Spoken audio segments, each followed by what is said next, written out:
The women's soccer team tied for the first time this season yesterday against Delaware. Delaware scored first in the 65th minute of the game, but Elon was quick to score 2 minutes later, tying the score 1-1. The game went into 2 overtime periods, but neither team scored again. It is a NCAA rule that regular season college games have to end after double overtime. Elon currently stands at 5 wins, 4 losses, and 1 draw this season. The women's soccer team will host the College of Charleston at 7 p.m. this Thursday. Joining us now to discuss all the action on and off the field from Elon Athletics this weekend is Elon News Network sports reporter Bryson Byrnes. Bryson, thank you for joining us this evening. Thank you for having me. Yes, of course.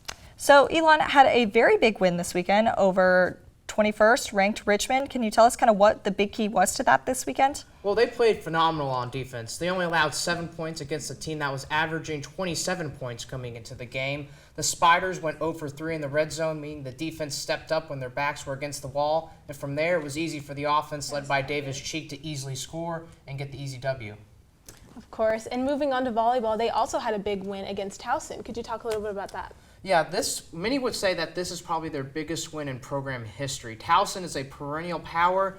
They were 15-1 coming into the game. They're back-to-back conference champions. They looked great offensively with Leah Daniel, Natalie Cummins, and Sydney Love each having 12 kills in game 1. And even though they lost the second game against Towson, they're still at the top of the conference standings, and they could be the #1 seed going into the tournament this upcoming November.